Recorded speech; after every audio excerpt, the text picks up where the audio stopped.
Пробация. Бул сөз айрым жарандар үчүн жаңылык катары сезилиши ыктымал.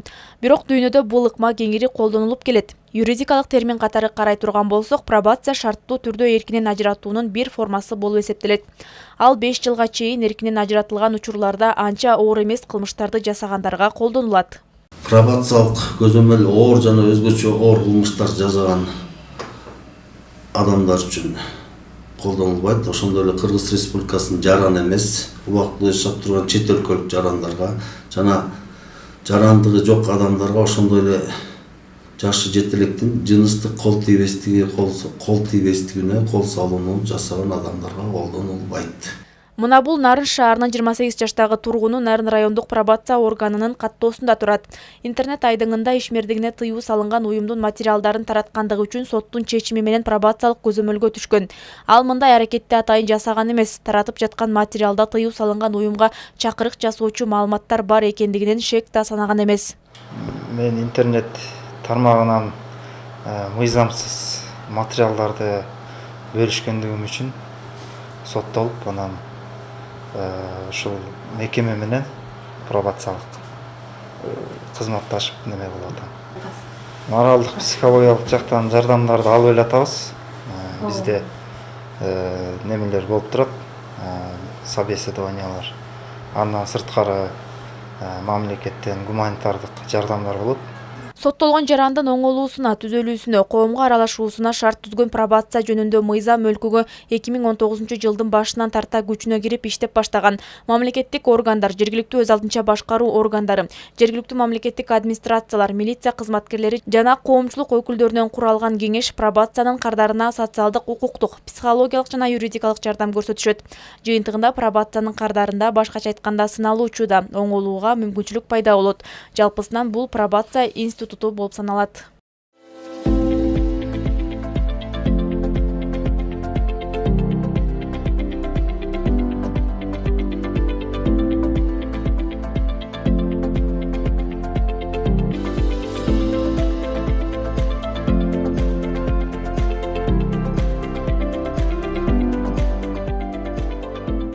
Пробация 4 түрдө болот. Тагыраагы сотко чейинки, аткаруу, пенитенциардык жана пост пенитенциардык. Сотко чейинки пробацияда айыпталуучунун иши сотко келгенден кийин инсанга карата ар тараптуу социалдык, психологиялык изилдөөдөн турган тиешелүү маалыматтар чогултулуп, пробациялык баяндама түзүлөт. Бул баяндама сотко жөнөтүлөт. Анын негизинде сот эркинен ажыратууга байланышпаган жазаны дайындашы мүмкүн. Мында кардарга түзөтүү абакта эмес, коомдун оочолонбой жазаны өтөө аркылуу түз жолго түшүү мүмкүнчүлүгү берилет. 1 жылдан 5 жылга чейинки кылмыш жасаган жарандар үчүн пробациялык баяндама жазып бергиле деп токтом келгенден кийин биз аны 30 күнүн ичинде даярдап, кайра сотко жөнөтүшүбүз керек.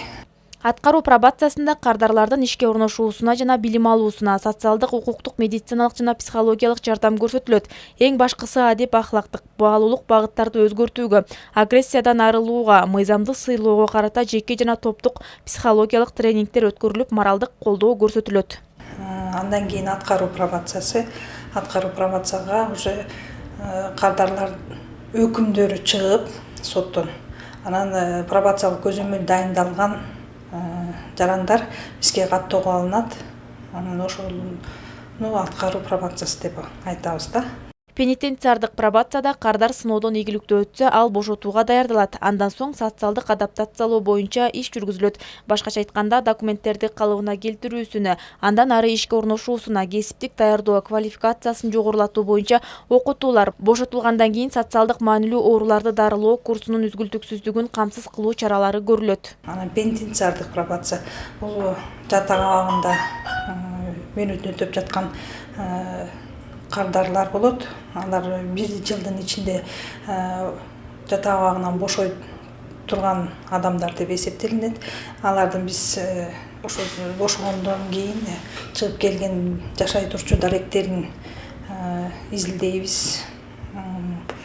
Анан үйдө жашаган адамдар макулдугун беришсе, жашоо шарттарын изилдеп бүткөндө материалдардын баарын чогултуп туруп кайра ошо жатак абактарына кетиребиз. Пенитенциардан кийинки же пост пенитенциардык пробация кардарды кайрадан коомго аралашуусуна көмөк көрсөтүү этабы болуп саналат. Демек соттолгон адам боштондукка чыкты, эми ал пробация органынын каттоосунда туруп көзөмөлдө болот. Бул этапта ага реалдуу жардам көрсөтүлө баштайт. Бул ошо мөөнөтүнөн мурда шарттуу бошогон кардарлар бизге жатак абактарынан бошоп бизге келгенден кийин анан биздин кардарыбыз болуп эсептелинет. Нарын райондук пробация органынын каттоосунда учурда 45 адам бар. Ай сайын алар бул жакка келип өздөрүн түйшөлткөн маселелерди айтып, адистерден тиешелүү кеп-кеңештерди алып турушат. Мындагы кардарлардын басымдуусу уурулук жана алдамчылык беренеси менен кармалгандар. Бул ошол адамдын социалдык экономикалык деңгээлинен кабар берет, дейт адистер. Андыктан кызматкерлер анын турмуш шартын изилдеп чыгып, ошого жараша жардам беришет. Мындай ала кетсе бизде деген ууруу кылгандар көбүрөөк, анан алдамчы беренесинин негизинде да күнөөлүү деп табылып каттоодо тургандар бар. Кардардын жашоо шартына карайбыз.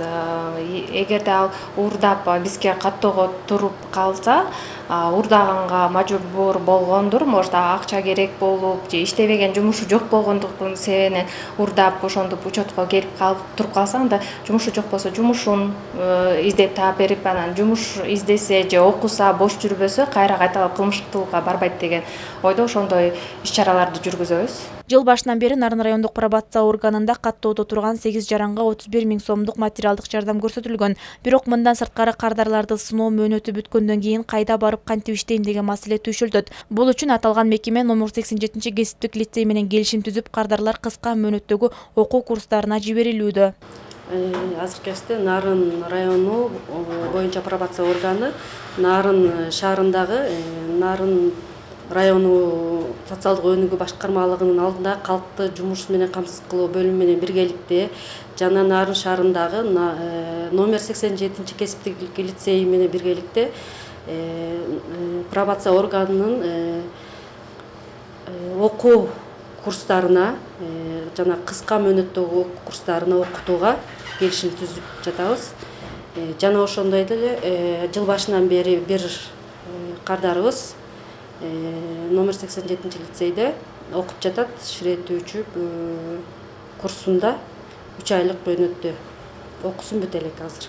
Пробация органынын кеңешине мүчө болгон милиция кызматкерлери сыналуучуну мыйзамдуулукту сактоого чакырып келишет. Мындай биргелешкен иш-аракеттердин натыйжасында Нарын райондук пробация органынын каттоосунан чыккан жарандар экинчи жолу тартипти бузуп, ар кандай жорукчуусундарга барган эмес. Бизде ошо көзөмөлдө турган жарандар менен бат-баттан жолугуп, алдын алуу түшүндүрүү иштерин жүргүзүүнүн негизинде ошо көзөмөлдө турган адамдардын жүрүм-туруму жакшы жакка оңолуп, мындан кийинки дагы кайталап кылмыш жасообосуна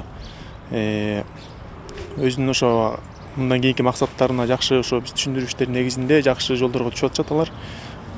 Кайталап кылмыш жасоосу почти жокко эсе бизде. Ал эми бул жаран Кытайдан товар ташып иштечү. 2019 жылы мекенине кайтып келатып, жолдон качып келаткан кызды Кыргызстанга алып келген. Бирок жаран ал качып жүргөн кыз экенин билбестен машинасына отургузган. Натыйжада ага 2 жыл пробациялык көзөмөл берилип, жакында анын мөөнөтү да бүтөт. Эми кардар мурдагы жашоосуна кайтып, ар кандай жоруктарга барбай турганын айтат. Айына 2 жолу келип турам. Бир айда ошо барып да үйгө барып текшерип турушат. Ошо эми билбей туруп ошо бир нерсе жазабагыла деген кеңеш айтат элем. Ошо кырсык экен.